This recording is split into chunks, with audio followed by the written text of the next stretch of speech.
जी अस्सलाम वालेकुम। Today our topic of discussion is pediatric psychiatry, यानी कि ये चैप्टर नंबर 8 है मेंटल हेल्थ का, ठीक है। और इसमें जो चैप्टर है आपका mental health disorders in children, ठीक है। इसे हम दूसरे अदर वर्ड्स में हम इसको पीडियाट्रिक साइकेट्री भी कहते हैं। इसके लिए एक स्पेसिफिक टर्म यूज़ की जाती है पांडास, यानी कि paediatric autoimmune neuropsychiatric disorders associated with the streptococcal infection, यानी कि स्ट्रेप्टोकोकल इन्फेक्शन मोस्टली जो ग्रुप लाया करते हैं इसमें बैक्टीरियल इन्फेक्शन की वजह से जो हमारा इम्यून सिस्टम खुद से जो है वो न्यूरोसाइकेट्रिक डिसऑर्डर जनरेट करना शुरू कर देता है, वो इस कैटेगरी में फॉल करते हैं, ठीक है। और कौन सा ग्रुप इन्वॉल्व होता है? स्ट्रेप्टोकोकल ग्रुप ए जो है इन्फेक्शन हो सकता है वो थ्रोट इन्फेक्शन में इन्वॉल्व हो सकता है, बैक्टीरिया फीवर में हो सकता है, ठीक है। या फिर जो है फैमिली हिस्ट्री जो है वो हो सकती है किसी रोमेटिक फ़ीवर की, या फिर आप कहें कि कोई भी ऑटो इम्यून डिजीज़ के नतीजे में जो है वो अगर डिसऑर्डर क्रिएट होगा तो वो हमारे पास किस कैटेगरी में फॉल करता है? Neuropsychiatric paediatric auto immune neuropsychiatric disorder में फॉल करता है।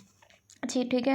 A child may be diagnosed with the PANDAS when obsessive compulsive disorder, tic disorder or both suddenly appear following a streptococcal throat infection और tic disorder, यानी कि उन्होंने कहा है कि जो हमारे पास या तो ओसीडी के पेशेंट्स में आ सकता है या फिर टिक डिसऑर्डर, इसको हम फर्दर आगे डिस्कस करेंगे। ओसीडी जो है वो आप लोगों ने पहले डिस्कस किया होगा, ठीक है, कि पहले प्रीवियस लेक्चर्स में कि जो है वो ऑब्सेसिव कंपल्सिव डिसऑर्डर होता क्या है इसमें जो है। और नेक्स्ट जो है वो टिक डिसऑर्डर जो है वो इसी चैप्टर के आखिर में हम इसको देखेंगे कि डिस्कस करेंगे कि क्या होता है।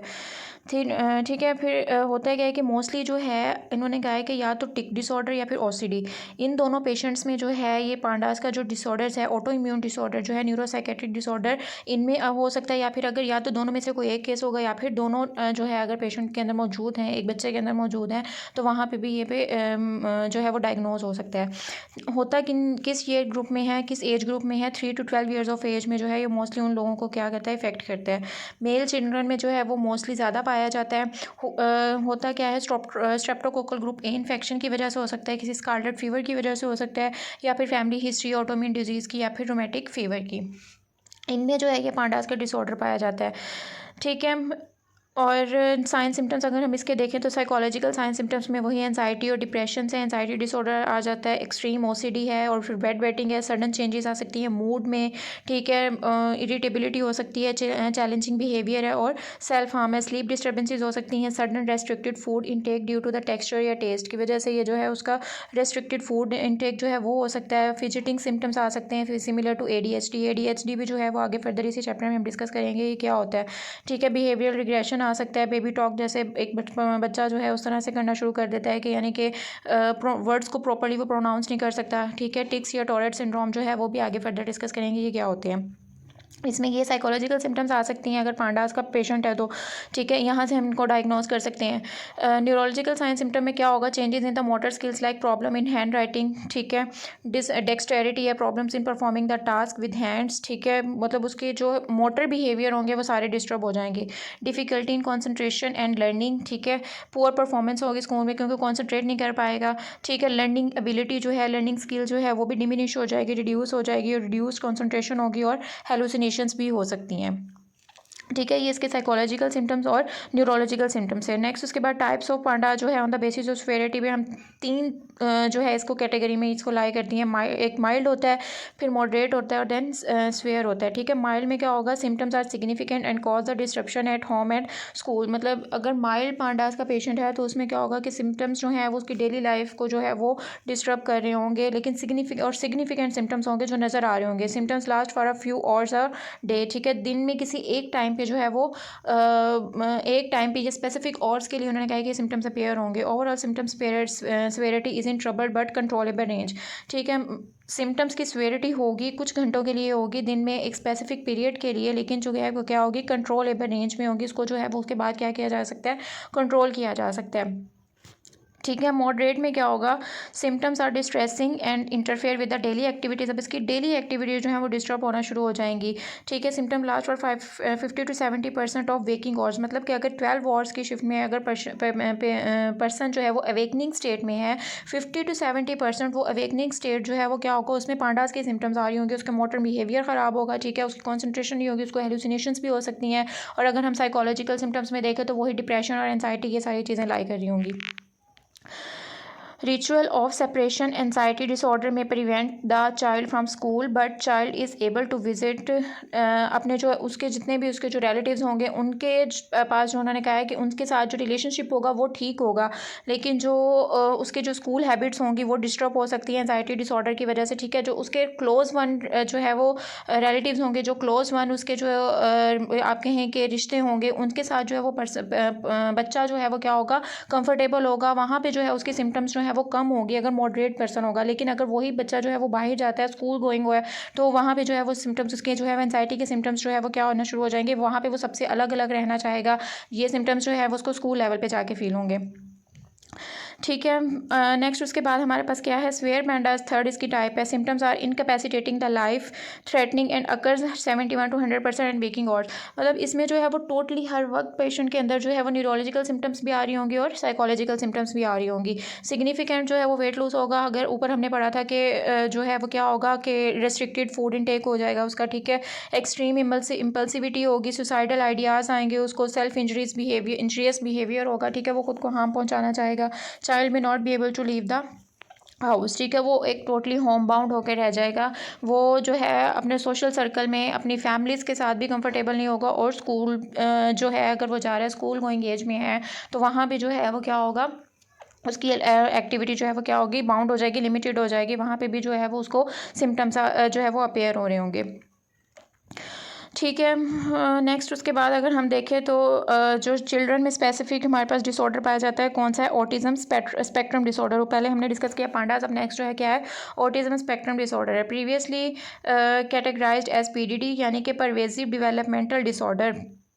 इसको जो है वो हम क्या बोलते हैं। ठीक है, इटियोलॉजी क्या होगी, it has a genetic link, many children with autism have autism or autistic traits. Initially it was believe that measles mumps and rubella vaccines caused ASD but the research have proven it wrong.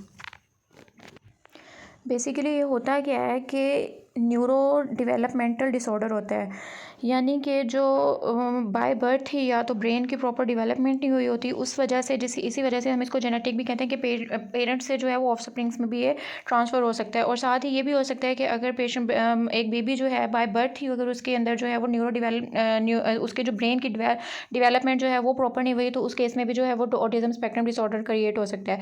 ठीक है, इसमें जो है वो क्या होगा कि person की जो है वो सोशल इंटरेक्शन उसका जो है वो भी कम होगा, उसकी जो कम्युनिकेशन का जो वे है वो भी उसका डिस्टर्ब होगा। ठीक है, उसका जो आप ये कहें कि रेस्ट्रिक्टेड मूवमेंट्स होंगी या फिर एक ही चीज़ को जो है वो बार बार रिपीट करेगा, मूवमेंट्स उसकी जो है वो रेपिटेटिव बिहेवियर भी हो सकता है। ठीक है, कुछ स्टडीज़ ने इसको जो है वो कहा है कि मीज़ल मम्स और रूबेला की वैक्सीन्स की वजह से उसके साइड इफ़ेक्ट्स में जो है वो ऑटिज्म स्पेक्ट्रम डिसऑर्डर होता है। लेकिन रिसेंट रिसर्च ने जो है वो कहा है कि ये जो है वो ऑथेंटिक रिसर्च जो है वो नहीं है। ठीक है, स्वेयर इम्पेयरमेंट होगी। अगर इसके क्लिनिकल फीचर्स देखें तो क्या होगी, इम्पेयरमेंट है in the reciprocal social interaction, communication deviance होगी, यानी कि वही जो हमने पढ़ा है कि सोशल इंटरेक्शन जो है वो उसका डिस्टर्ब होगा, कम्युनिकेशन जो है वो उसकी बहुत कम होगी, रेस्ट्रिक्टेड स्टीरियोटाइप बिहेवियर होगा, लाइक फ्लैपिंग हैंड्स होंगे, head banging and body twisting, यानी कि बॉडी उसकी जो है वो ट्विस्ट कर रही होगी, मुड़ रही होगी, उसका हेड जो है वो कंटिन्यूसली जो है वो शेक कर रहा होगा। ये हेड बैंगिंग इसको बोलते हैं। फ्लैपिंग हैंड्स, अगर हम हैंड को देखें तो क्या होगा कि उसका हाथ जो है वो उसका जो है वो कंटिन्यूसली जो है वो क्या होगा, मूविंग स्टेट में होगा। ठीक है, आई कॉन्टैक्ट इसका जो है वो लिटल होगा और उसकी जो कम्युनिकेशन एंड स्टॉप टॉकिंग जो है वो बातचीत जो है वो कम करेगा। Sometimes it improves at its own when the child start to acquire and use language to communicate with others। ठीक है, जैसे जैसे वो अपनी उन्होंने कहा है कि 3 to 12 ईयर्स ऑफ एज में जो है वो मोस्टली हमारे पास क्या हो जाते हैं, ये मेंटल डिसऑर्डर चिल्ड्रन में पाए जाते हैं। लेकिन ये क्या है कि जैसे जैसे बच्चा जो है वो लैंग्वेज की तरफ आता है, कम्युनिकेट जैसे जैसे हम उसके साथ करते हैं, हम उसको जो है वो थोड़ा जो है वो मॉडिफाई करने की कोशिश करते हैं उसके बिहेवियर में, तो उन्होंने कहा कि ये चीज़ें इंप्रूव हो जाती हैं। ठीक है, because of hormonal changes behaviours में deteriorate in adolescence and patients cannot meet the complex social demands। कुछ हद तक बिहेवियर जो है वो चेंज हो सकता है, लेकिन हो जाता है, लेकिन मोस्टली जो है वो क्या होता है कि पेशेंट जो है उसकी जो सोशल डिमांड्स हैं, जो आउटर सर्कल में उसने मूव करके जो है वो अपनी डेली एक्टिविटीज़ को परफॉर्म करना है, वो लिमिटेड हो जाती है, वो डिटेरियोरेट हो जाती हैं, कम हो जाती हैं। ठीक है, autistic traits persist in elderly and social skill rarely improve to permit the marriage and child rearing. यानी कि उन्होंने कहा है कि वही बात फिर रिपीट हो रही है कि ये जो ट्रेड्स हैं, ये वाली जो है वो फ्लैपिंग हैंड्स हैं, हेड बैंगिंग है, ये वाली जो ट्रेड्स हैं, उन्होंने कहा है कि एल्डरली एज तक जो है वो जाके जाके परसिस्ट करती हैं, वहाँ लॉन्गर लास्ट करती हैं। और सोशल स्किल्स जो हैं उसकी पर्सन की जो है वो क्या हो जाती हैं, टोटली डिमिनिश होती हैं, टोटली डिटेरियोरेट होती हैं, जिसकी वजह से जो है वो फर्दर अपनी लाइफ में जो है वो आगे मूव नहीं हो पाता। Adults with the autism remain reclusive, solitary रहते हैं, अवॉइडेंट कंपनी होती है इनकी, अवॉइडेंट पर्सनालिटी होती है कि खुद से जो है जब उनको पता है कि एक पर्सन जो है अगर उसका हेड शेक करता है वो, और इस चीज़ के बारे में वो कॉन्शियस है, या उसका हैंड जो है वो फ्लैपिंग हैंड्स हैं और इसके बारे में उसको पता है कि ये उसकी जो है वो उसके अंदर ये एक जो है वो फॉल्ट है, तो वो इस चीज़ को कंसीडर करते हुए उसका क्या करता है, वो खुद को दूसरों से अलग रखता है इस चीज़ को अशेम्ड फील करते हुए। ठीक है। And they are mostly often misdiagnosed as OCD, जो है उसको हम उन्होंने कहा कि मोस्टली जब इसकी डायग्नोज करते हैं तो उसको किसके साथ जो है वो क्या कर सकते हैं, कर देते हैं, मिसडाइग्नोज कर सकते हैं किसके साथ, ओसीडी के साथ, स्किज़ोइड के साथ, या स्किज़ोटिपल पर्सनालिटी डिसऑर्डर, या फिर मेंटल रिटार्डेशन के साथ, जिसमें स्किज़ोटिपल में भी हमने पढ़ा था कि ये अवॉइडेंट टाइप की पर्सनालिटी होती है। ठीक है। फिर मैनेजमेंट जो है इसकी हम कैसे करेंगे, short term inpatient treatment is mandatory when the head banging or tantrums are out of control. ठीक है, जैसे हेड बैंगिंग है, फ्लैपिंग हैंड्स है, इन चीज़ों को जो है उन्होंने कहा हम कंट्रोल नहीं कर सकते, लेकिन पेशेंट की जो मोस्टली जो अगर हम कहें कि उसके अंदर डिप्रेशन की, एंजाइटी की जो सिम्टम्स आ रही हैं, जैसे कि पेशेंट का जो है वो आई कॉन्टैक्ट पुअर है या फिर उसकी जो है वो कम्युनिकेशन पुअर है, उन चीज़ों को हम इम्प्रूव कर सकते हैं। Goal of the treatment is to reduce the behaviour symptoms and to promote the learning skills by special language therapy और सीबीटी यानी कि कोग्निटिव बिहेवियर थेरेपी प्रोवाइड करके हम चीज़ों को थोड़ा बहुत इम्प्रूव कर सकते हैं। नेक्स्ट उसके बाद जो है एंटीसाइकोटिक्स जो है वो दी जाती हैं, are given to control the aggression in tantrums, self injury, hyperactivity and stereotype movements. ठीक है, एंटीसाइकोटिक्स जो है उन्होंने कहा है कि जब स्वेयर जो उसके जो है वो टेंट्रम्स होंगे, टेंट्रम्स के उसमें होगा तो अग्रेशन को कंट्रोल करने के लिए हम एंटीसाइकोटिक्स दे सकते हैं, या फिर पेशेंट के अंदर जो है वो सुसाइडल अटैम्प्ट्स, सुसाइडल थॉट्स हैं, उसकी सेल्फ इंजरियस बिहेवियर है उसको कंट्रोल करने के लिए हम जो है वो हाइपर एक्टिविटी को कंट्रोल करने के लिए एंटीसाइकोटिक्स दे सकते हैं, और स्टीरियोटाइप मूवमेंट्स जो हैं उसको कंट्रोल करने के लिए एंटीसाइकोटिक्स जो हैं वो कौन कौन सी यूज़ होती हैं, हेलोपेरिडोल है, रिस्पेरिडोन है, एरिपेप्राजोल है, ये जो है वो ड्रग्स मोस्टली जो है एंटीसाइकोटिक्स यूज़ होती हैं पेशेंट के लिए जिनमें ऑटिज्म स्पेक्ट्रम डिसऑर्डर पाया जाता है। ठीक है, अदर ड्रग्स जो हैं एंटी डिप्रेसेंट्स दे सकते हैं, जिसमें ट्राईसाइक्लिक्स लाइक क्लोमिप्रापीन है, देन उसके बाद एंटी हाइपरटेंसिव दे सकते हैं लाइक क्लोनिडीन है, stimulants to reduce the risk of self injury. अच्छा, जो एंटी हाइपरटेंसिव है क्लोनिडीन, ये ऑटिज़म के पेशेंट्स को हम इसलिए देते हैं कि ये नॉरएपिनेफ्रिन के लेवल को कम करके पेशेंट की जो हाइपर एक्टिविटी है, उसकी जो आप ये कहें कि उसकी इम्पल्सिविटी है, या फिर उसकी जो स्लीप डिस्टर्बेंस है, उसको ट्रीट करने के लिए हम क्या देते हैं, एंटी हाइपरटेंसिव, जिसमें क्लोनिडीन आती है, वो हम पेशेंट को देते हैं। ठीक है, प्रेवलेंस अगर इसकी अगर हम देखें तो इसमें क्या होता है, initially it was believed it's a rare disorder and was estimated to be 4 और 5 चिल्ड्रन पर 1000। करंट एस्टिमेट्स क्या है, आर 1 in 68, यानी कि पहले के अगर हम पहले का अगर हिस्ट्री देखें तो इसमें क्या होता है 4 to 5 पर 1000 चिल्ड्रन में ये डिसऑर्डर पाया जाता था, लेकिन अब जो है हर एक बच्चे में, इन 68 बच्चों में से ये जो है वो पेशेंट किसके है, ऑटिज़म का जो है वो पाया जाता है।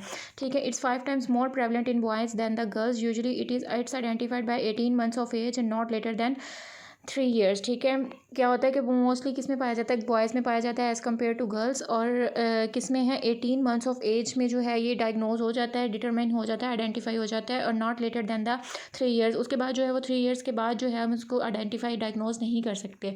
80% ऑफ द केसेस आर जो है early onset causing the developmental delays.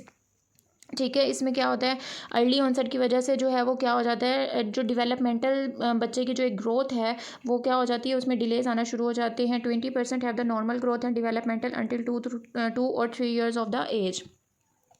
20% जो है उसमें क्या होती है कि नॉर्मल ग्रोथ होती है जब until the 2 or 3 years of the age, तो 2 से 3 सालों के अंदर जो है वो बच्चे की ग्रोथ जो है वो नॉर्मल हो रही होती है, और उसमें जो है वो प्रॉपरली जो है हम इस चीज़ को फिर आइडेंटिफाई नहीं कर सकते कि पेशेंट बच्चे की जो है वो ग्रोथ नॉर्मल जब हो रही होती है तो जो डिसऑर्डर है उसको प्रॉपरली आइडेंटिफाई, इसको डायग्नोज नहीं हो पा रहा होता। ठीक है, नेक्स्ट उसके बाद हमारे पास क्या है, टिक डिसऑर्डर है। क्या है ये, it is a sudden rapid recurrent and non rhythmic stereotyped motor movement और वोकलाइजेशन है, यानी कि नॉन रिदमिक जो है वो एब नॉर्मल रिकरेंट होगी, और बार बार जो है वो एब नॉर्मल उसकी जो है वो रैपिड मूवमेंट्स होना शुरू हो जाएंगी, बॉडी के किसी भी पार्ट की मोटर मूवमेंट्स हो जाएगी, या फिर वोकलाइजेशन से मुराद है कि यानी कि एक पर्सन जो है, एक बच्चा जो है वो मुँह से जो है वो कंटिन्यूसली कोई एक ही जो है वो साउंड को बार बार प्रोनाउंस कर रहा होगा। ठीक है, कॉजेज़ इसकी जो है वो क्या हो सकती हैं, जेनेटिक कॉजेज़ हो सकती हैं, disorder run in families, abnormal transmission of dopamine is consider to be the cause of tic disorder. Dopamine का जो ट्रांसमिशन है उसकी वजह से भी हो सकती है, एंजाइटी की वजह से हो सकती है, डिप्रेशन की वजह से हो सकती है। ठीक है, फिर उसके बाद आगे फर्दर इसकी टाइप्स हैं। स्ट्रेस एक्सरबेटेड टिक्स है, सिंपल मोटर टिक्स है, complex motor tics, simple vocal tics है, कॉम्प्लेक्स मोटर टिक्स है। स्ट्रेस एक्सरबेटेड टिक्स में क्या होता है कि may disappear when the person is sleeping or busy in the work, यानी कि जैसे ही स्ट्रेस का फेज ख़त्म होता है साथ ही इसकी सिम्टम्स भी जो है वो क्या होना शुरू हो जाती हैं, कम हो जाती है। फॉर एग्जाम्पल एक पर्सन जो है अगर वो सो रहा है उस वक्त उसके जो है वो माइंड में कोई स्ट्रेसफुल जो है वो स्टिमुलेंट नहीं है, या फिर अगर वो अपने काम में बिजी है तो उसको पता है कि ये चीज़ उसको जो है वो एंजाइटी कॉज नहीं कर रही, वो अपने काम में बिजी है, जो एक एंजाइटी कॉजिंग या स्ट्रेस कॉजिंग जो स्टिमुलेंट अफेक्टेड था वो उससे अवे है, दूर है। ठीक है, और वो जो है वो अपने काम में बिजी, उस वक्त उसकी सिम्टम्स भी जो है वो क्या होंगी, कम होंगी। ठीक है, सिंपल मोटर टिक्स में जो है वो क्या होगा, ब्लिंकिंग होगी आइस की, जर्किंग ऑफ द नेक, नेक को वो बार बार जर्क कर सकता है, शोल्डर्स को जो है वो बार बार श्रगिंग कर सकता है। ठीक है, कफिंग कर सकता है, ग्रीमेस हो सकता है जिसमें क्या होता है अगली twisted expression on the face, यानी कि फेस के जो है एक्सप्रेशन जो है वो उसके बार बार जो है वो अजीब अजीब से फेस के एक्सप्रेशन बनाना शुरू कर देगा। ठीक है, ये इसके जो है सिंपल मोटर टिक्स आ जाती हैं। कॉम्प्लेक्स मोटर टिक्स में क्या होगा, फेशियल जेस्चर आना शुरू हो जाएंगे, वो जंपिंग करेगा, चीज़ों को बार बार जो है वो टच कर सकता है, या फिर वो स्मेलिंग एंड ऑब्जेक्ट, हर चीज़ को जो है वो या तो वो स्मेलिंग करेंगे या फिर वो जो है वो इस अपने फेशियल एक्सप्रेशन कुछ इस तरह से बनाएंगे जैसे वो किसी चीज़ को जो है वो क्या कर रहा है, स्मेल कर रहा है, नॉर्मल रूटीन में भी बैठा होगा। ठीक है, फिर उसके अलावा जो है सिंपल वोकल टिक्स में क्या होगा कि वो बार बार जो है वो क्लियरिंग थ्रोट करेगा। ठीक है, ग्रंटिंग कर सकता है, एक्सपायरेटली लो इनआर्टिकुलेट साउंड प्रोड्यूस कर सकता है। ठीक है, जैसे ही वो जो है वो एक्सपायरेशन उसकी होगी तो उसमें क्या होगा कि उसकी साउंड प्रोड्यूस होना शुरू हो जाएगी। ठीक है, स्निफिंग कर रहा होगा बार बार, जैसे हम सांस जो है वो ऊपर खींचते हैं। ठीक है, बार बार उसकी जो है वो स्पेशल उसकी जो है वो साउंड जो है वो प्रोड्यूस हो रही होगी। स्नॉटिंग करेगा to make sudden explosive noise through the nose. ठीक है, या फिर बार्किंग करेगा। ये सारी चीज़ें जो है वो उसमें क्या आ जाएगी, सिंपल वोकल टिक्स में आ जाएंगे, जिसमें जो है नॉर्मल साउंड प्रोड्यूस करता है। कॉम्प्लेक्स वोकल टिक्स में जो है वो क्या होगा, रिपीटिंग वर्ड्स और phrases out of the context. ठीक है, यानी कि एक ही वर्ड जो है जिसका जो है वो कोई किसी चीज़ से या किसी टॉपिक से स्पेसिफिक कंसर्न नहीं है, वो उसको जो है वो बार बार फ्रेज करेगा, उसी वर्ड्स को जो है वर्ड को जो है वो बार बार रिपीट करेगा। अच्छा ठीक है, कोप्रेलेलिया होगा, use of socially unacceptable words, मतलब कोई गालम क्लोज जो है वो इस तरह के वर्ड्स यूज़ कर सकता है। कुछ और जो है वो जो सोशली अनएक्सेप्टेबल वर्ड्स होंगे उनको यूज़ कर सकता है। ठीक है, पैलेलिया में क्या करेगा, रिपीटिंग वंस ऑन वर्ड्स। ठीक है, अपने ही अगर उसने कोई एक लफ्ज़ बोल दिया वो उसी को जो है वो क्या करेगा, बार बार रिपीट करना शुरू कर देगा। इकोलेलिया में क्या होगा कि जो आखिर पे सामने वाला जो बात कर रहा होगा, सामने वाले की जो आखिरी वर्ड्स होंगे वो उनको जो है वो रिपीट करेगा। ठीक है, फॉर एग्जांपल अगर एक पर्सन जो है, एक पेशेंट जो है वो आपके सामने बैठा हुआ है और आपने जो है उससे जो है वो उसकी जो प्रीवियस ट्रीटमेंट के बारे में आपका लास्ट क्वेश्चन था कि आप प्रीवियस ट्रीटमेंट क्या ले रहे हैं। ठीक है, वो उसी फ्रेज़ को, जो उसी सेंटेंस को जो है वो क्या करेगा, बार बार रिपीट करेगा कि आप क्या ट्रीटमेंट ले रहे हैं, आप क्या ट्रीटमेंट ले रहे हैं। ये जो है उसमें किस में आ जाएगा, इकोलेलिया में आ जाएगा। और पैलेलिया में जो है वो क्या होगा कि वो खुद से अपने ही वर्ड को जो है वो क्या करेगा, रिपीट करेगा। ठीक है, ये हमारे पास कॉम्प्लेक्स वोकल टिक्स थे। इसमें हम जो है वो क्या यूज़ करते हैं, tic disorder is usually treated with the have a plenty of rest and avoid stress. ये स्ट्रेस को हम जो है वो रिड्यूस करेंगे और पेशेंट को जो है वो कहेंगे प्लेंटी ऑफ रेस्ट जो है वो उसको जो है एडवाइस करेंगे। ठीक है, ड्रग्स इसमें कौन सी यूज़ होती हैं, ओलेंजापिन है और रिस्पेरिडोन है। ओलेंजापिन और रिस्पेरिडोन जो है वो दोनों क्या हैं, एंटीसाइकोटिक ड्रग्स हैं। ठीक है, फिर उसके बाद जो है नेक्स्ट हमारे पास आता है टॉरेट सिंड्रोम। इसमें क्या होता है कि involves multiple motor tics and one or more vocal tics which may occur many times a day for more than 1 year. इसमें जो है हमने ऊपर मोटर टिक्स और वोकल टिक्स पढ़ी थी, इसमें उन्होंने कहा है कि मल्टीपल मोटर टिक्स आएंगे, यानी कि पर्सन जो है वो शोल्डर श्रकिंग हो सकता है, उसके साथ साथ जो है वो स्निफिंग कर सकता है, कफिंग कर सकता है, क्लियरिंग थ्रोट होगा। ये मल्टीपल शोल्डर श्रगिंग है या फिर उसकी जो है नेक जर्किंग है, इसके साथ ये मोटर टिक्स होंगी मल्टीपल इसकी, और साथ जो है वो एक आध दूसरी जो है उन्होंने कहा है कि 1 और मोर, एक या एक से ज़्यादा जो है वो क्या होगी, वोकल टिक्स होगी। जैसे थ्रोट इन्फेक्शन है, थ्रोट क्लियरिंग है, फिर उसके बाद जो है वो स्निफिंग है या फिर कफिंग है। ये जो है उनमें एक भी हो सकती है और इससे ज़्यादा भी हो सकती हैं। और ड्यूरेशन क्या होगा, मोर देन 1 ईयर अगर ये सिम्टम्स रहती हैं तो ये क्या होगी, टॉरेट डिसऑर्डर में कंसिडर की जाएगी। Seen mostly in boys 4 to 5 पर 1000 ईयर्स ऑफ अगर 1000 बॉयज़ हैं उसमें से 4 से 5 बॉयज़ में से उन्होंने कहा है कि मोस्टली हम ये डिसऑर्डर देखते हैं and is identified by the 7 years of age. Person may have all the possible tics and their complexity and severity may change over time. उन्होंने कहा है कि ऐसा भी हो सकता है कि इसमें जो हमने ऊपर मोटर टिक्स और वोकल टिक्स पढ़ी हैं ये सारी भी मौजूद हो सकती हैं और उनकी जो स्वेरिटी है और उनकी कॉम्प्लेक्सिटी है वो टाइम के साथ साथ या तो कम हो जाएगी या फिर जो है वो क्या करना हो सकती है वो बढ़ भी सकती है और कम भी हो सकती है. There is a significant deterioration in the personal social and occupational domains of the life. Person की जो एक पेशेंट की जो है वो personal social and occupational life जो है वो टोटली जो है वो क्या हो जाएगी, डिटेरियोरेशन आएगी, जो उसमें जो है वो क्या हो जाएगा, डिमिनिश हो जाएंगी. उसका इंटरेक्शन जो है वो अपनी पर्सनल लाइफ भी जो है वो भी डिस्टर्ब होगी, उसकी सोशल लाइफ भी और ऑक्यूपेशनल लाइफ भी. Person feels ashamed. ठीक है, some people may suffer whole of the life while in other symptoms may disappear after early adulthood. जैसे ही पर्सन उन्होंने कहा है कि अर्ली अडल्टहुड में जाता है कि तो उसमें मोस्टली जो है वो पेशेंट के सिम्टम्स जो है वो क्या हो जाते हैं, डिसअपियर हो जाते हैं, ख़त्म हो जाते हैं टोरेट डिसऑर्डर के. लेकिन कुछ पेशेंट्स में जो ऐसा है वो for the rest of the life क्या जो है वो सिम्टम्स चलते हैं. ठीक है, नेक्स्ट उसके बाद जो है chronic motor vocal tic disorder में क्या है कि क्रॉनिक मोटर या फिर vocal tic disorder differ from the Tourette disorder in that involves either vocal और motor tics but not both. ठीक है, इसमें जो है टोरेट डिसऑर्डर में इसमें क्रॉनिक मोटर और वोकल टिक डिसऑर्डर में क्या होता है कि या तो मोटर डिसऑर्डर होंगी या फिर वोकल टिक डिसऑर्डर होंगी. जबकि हमारे पास हमने ऊपर पढ़ा है टोरेट डिसऑर्डर में more than multiple motor tics और टिक्स डिसऑर्डर्स होते हैं और साथ में एक जो है एक या एक से ज़्यादा जो है वो वोकल टिक्स डिसऑर्डर पाए जाते हैं. ठीक है, transient tic disorder involve the single और मल्टीपल वोकल और motor tics but the symptoms does not last more than a year. ठीक है, उसमें जो है मोर देन 1 ईयर में सिम्टम्स हम देख रहे थे. अगर आएंगे तो अब आएंगे एक से ज़्यादा साल के लिए जो है वो अगर पेशेंट में सिम्टम्स अपेयर हो रहे होंगे तो हम उसको लेवल करेंगे टोरेट डिसऑर्डर. लेकिन अगर जो है उन्होंने कहा है कि लेस देन 1 ईयर आ रहा है, लेस देन सिम्टम्स अपेयर हो रहे हैं तो ये हमारे पास या तो क्रॉनिक मोटर टिक डिसऑर्डर होगा या फिर क्रॉनिक वोकल टिक डिसऑर्डर होगा.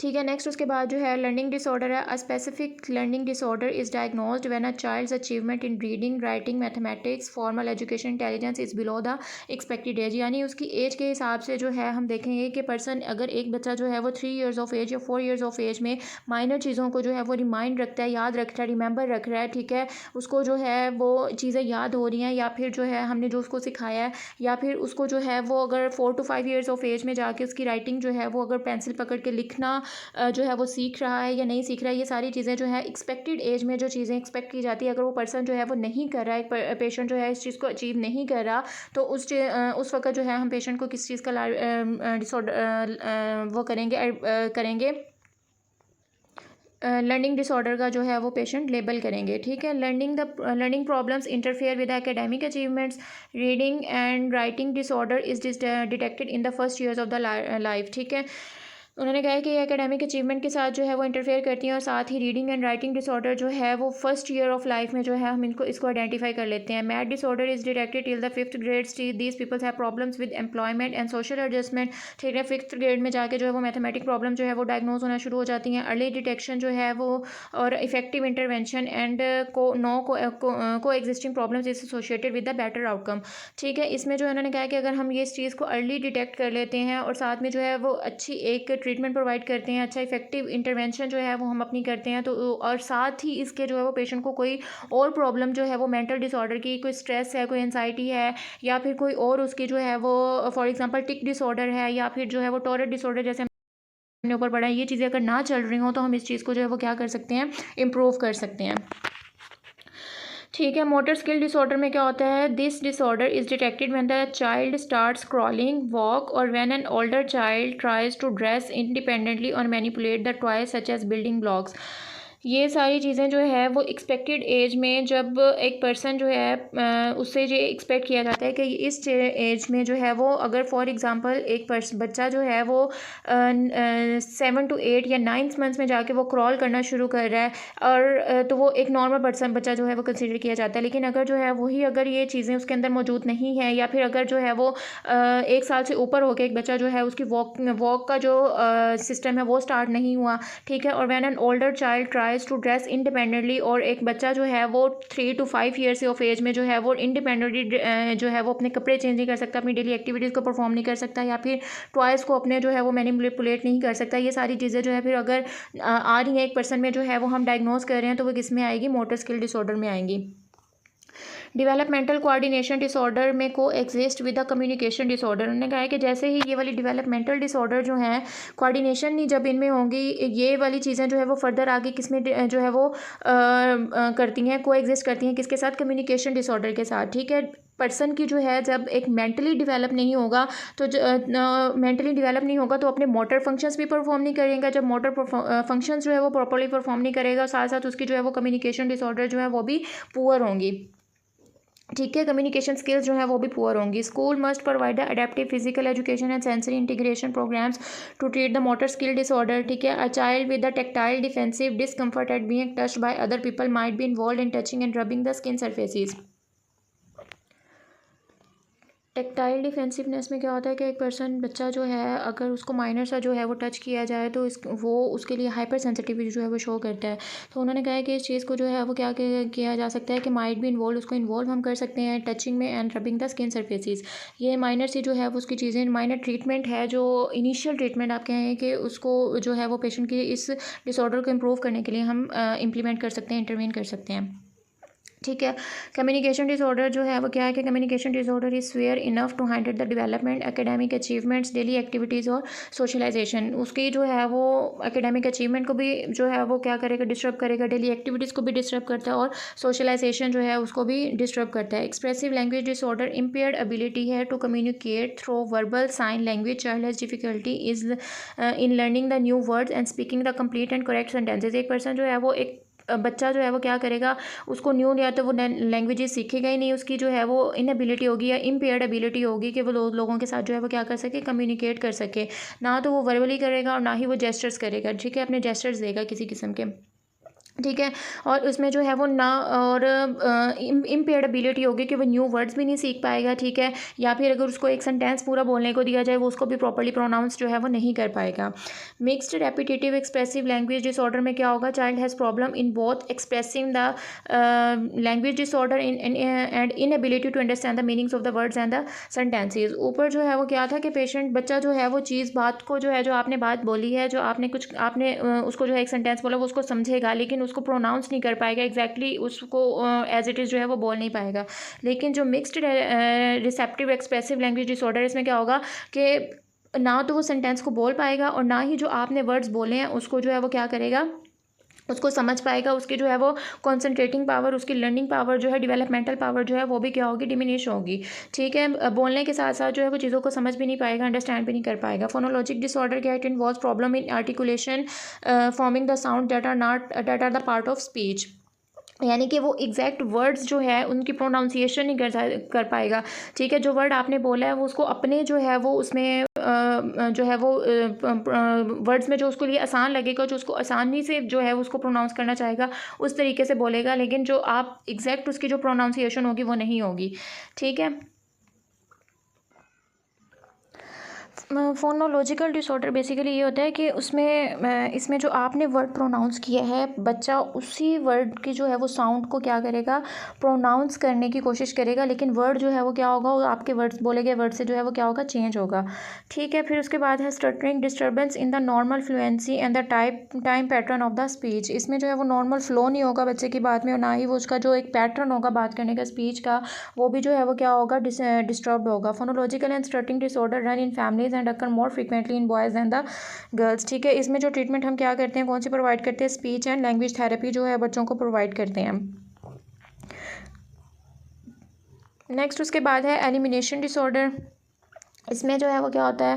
पहले है इनकोप्रेसिस। इसमें क्या होता है? Repeated passage of faeces into inappropriate places such as clothing or a floor by a child who is at least 4 years of age, either chronologically or developmentally. Often it's involuntary but may be intentional. ठीक है, इसमें उन्होंने कहा है कि ये developmentally भी हो सकती है, ठीक है, क्रोनोलॉजिकली भी हो सकती है, या फिर पर मोस्टली जो है इनवॉलेंट्री भी ऑफन जो है वो क्या हो सकती है, इनवॉलेंट्री भी हो सकती है, लेकिन मोस्टली जो है वो क्या होती है, इंटेंशनल होती है। यानी कि बच्चा जो है वो क्या करेगा, उसकी जो है वो एलिमिनेशन हैबिट्स जो होंगी वो इस तरह से डेवलप हुई होंगी, वो डिस्टर्ब होंगी कि वो अपने कपड़ों में या फिर जो आप कहें कि किसी भी जगह पे फ्लोर पे जो है वो क्या करेगा, अपना जो है वो रिपीटेड पैसेज ऑफ फीसिस होंगे उसके, ठीक है। इनवॉलेंट्री इंक्रोपेसिस में क्या होता है, it is associated with the constipation. Voluntary encopresis में क्या होगा, is associated with the oppositional defiance disorder or a conduct disorder में भी हम इसको जो है वो कंसीडर कर सकते हैं। इंक्रोपेसिस इज़ रियरली क्रॉनिक, ठीक है। इसमें जो उन्होंने कहा है कि इनवॉलेंट्री अगर होगा तो वो क्या होगा कि कॉन्स्टिपेशन यानी कि पहले किसी जो है वो को एग्जिस्टिंग डिजीज़ उसकी चल रही है, लेकिन जो वॉलेंट्री इंक्रोपेसिस होता है इसमें क्या होता है कि ये इंटेंशनल होता है, जिसमें पेशेंट बच्चा जो है या तो वो कंडक्ट डिसऑर्डर के साथ है, ठीक है, उसकी प्रॉपर जो है वो उसका मिसकंडक्ट है इस या फिर आप ये कहें कि पेशेंट जो है वो इंटेंशनली ये चीज़ें जो है वो कर रहा है, ठीक है। इसके अलावा उन्होंने कहा है कि इनको प्रेशर जो है वो मोस्टली क्रॉनिक स्टेट में ही पाया जाता है।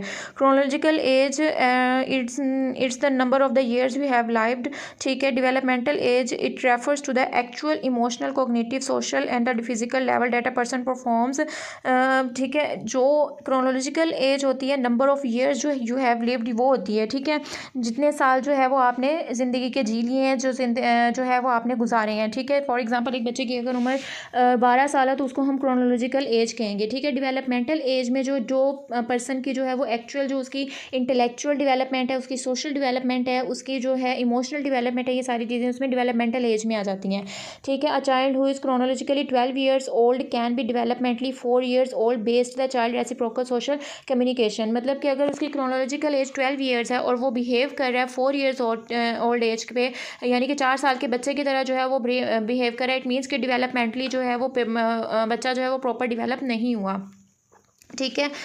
फिर उसके बाद नेक्स्ट हमारे पास आ जाता है enuresis, repeated voiding of the urine into the bed or clothing by a child at least 5 years of age either chronological or the developmentally, ठीक है। इसमें जो है ऊपर हमने जो है वो इनकोप्रेसिस पढ़ा था, वो फीसिस की पढ़ा था। एनुरेसिस जो है वो क्या है कि यूरिन जो है वो किसी भी जगह पे वो बेड में कर सकता है, क्लोथिंग में कर सकता है, वो भी वही बात है कि क्रोनोलॉजिकल भी हो सकता है और डेवलपमेंटली भी हो सकता है। Most oftenly enuresis is involuntary even voluntary, it's associated with the disruptive behaviour disorder. हमने ऊपर पढ़ा था अगर वॉलेंट्री होगा, जो हमने इनको प्रेसिस पढ़ा था, ठीक है, तो वो वॉलेंट्री जो है वो भी हमारे पास कंडक्ट डिसऑर्डर की वजह से आया था, और ये भी जो है वो हमारे पास किसकी वजह से है, डिस्ट्रप्टिव बिहेवियर डिसऑर्डर की वजह से, यानी हम इसको कंडक्ट डिसऑर्डर में ही कंसीडर कर सकते हैं अगर वॉलेंट्री होगा, ठीक है। 75% of the children with enuresis have a first degree relative who has had the disorder, ठीक है। अगर जो है वो पर्सन को क्या, अगर फर्स्ट डिग्री जो रिलेटिव्स होंगे, अगर उनमें से जो है किसी को ये पहले से डिसऑर्डर चल रहा है तो वहाँ पे भी उन्होंने कहा है कि ये जेनेटिकली भी जो है वो ट्रांसफर हो सकता है ये disorder. Most children with enuresis have no coexisting mental disorder, किसी किस्म का उन्होंने कहा कि कोई को एग्जिस्टिंग मेंटल डिसऑर्डर जो है वो नहीं चल रहा होता। Both encopresis and enuresis are common in boys than in the girls, ठीक है। 1% of all 5 years have encopresis and 5% of all of the 5 years have enuresis, ठीक है। ये प्रेवलेंस बताई हुई है। Most children with the enuresis are continued by adolescence, only 1% of all cases persist into the adulthood। और जो है उन्होंने कहा है कि सिर्फ 1% के चांसेस ऐसे होते हैं कि अडल्टहुड में भी जाके ये जो है वो डिसऑर्डर रहे, जबकि एडोलेसेंस तक पहुंचने के बाद जो है वो डिसऑर्डर्स क्या हो जाते हैं, सिम्टम्स डिसअपेयर होना शुरू हो जाते हैं, ठीक है। नेक्स्ट जो है वो क्या है, हमारे पास आता है इसकी cause. Impairment associated with the elimination disorder depends upon the limitation on the child's social activities, effects on self-esteem, degree of social criticism and anger by peers, rejection on the part of the parents and caregivers।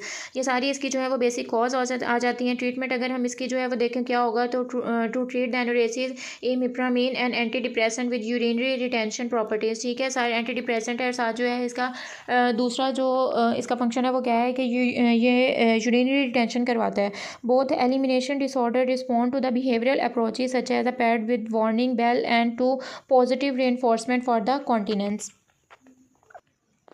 दोनों जो elimination disorder हैं एनकोप्रेसिस और एनुरेसिस में जो है हम क्या करते हैं कि हम अलार्मिंग पैड यूज़ करते हैं बच्चों के लिए। ठीक है, इसमें क्या होता है कि बच्चे को जो है वो ट्रेन किया जाता है कि अगर उसका जो है वो ब्लैडर फुल हो गया है तो उसमें जो है वो अब क्या करना है, यूरिन पास करना है।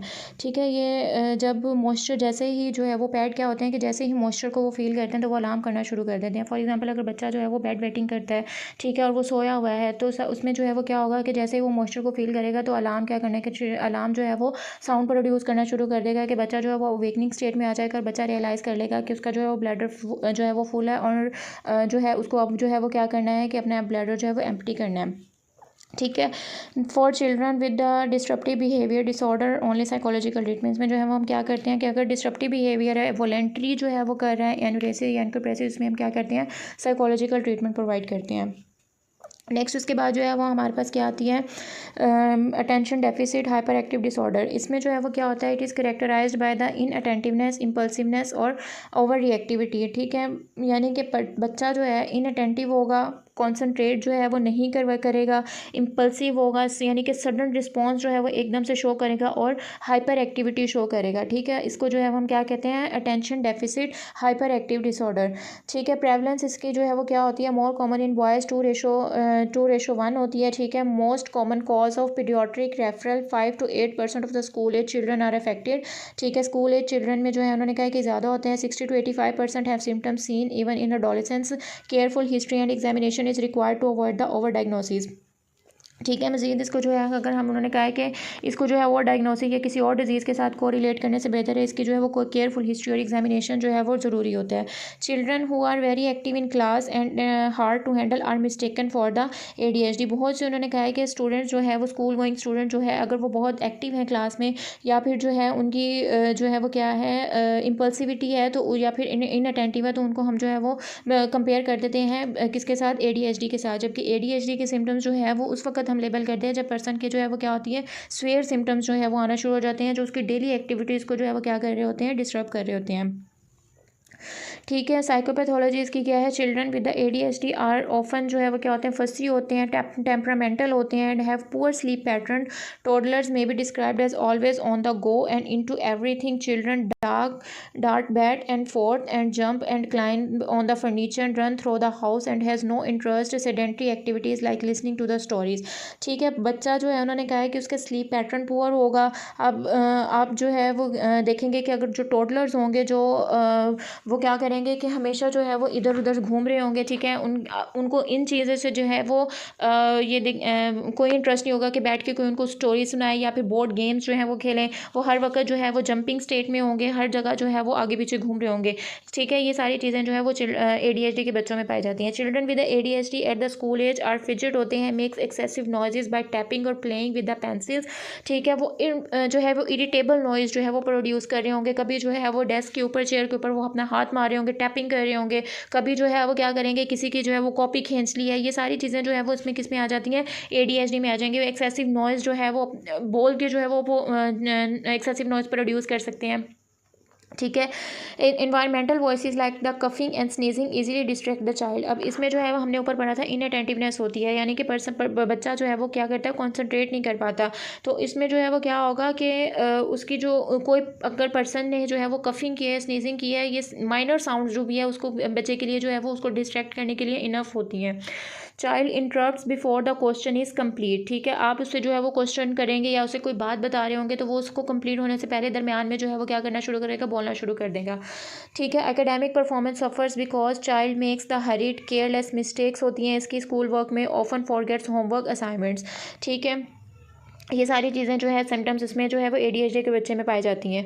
Cause among the pediatric psychiatric issues ADHD has the highest genetic transmissibility. Heritability of the ADHD is estimated to be the around 70 to 80%। 70 to 80% cases जो हैं ADHD के वो कौन से होते हैं, जेनेटिकली जो ट्रांसमिट हुई होती है वो केसेस होते हैं।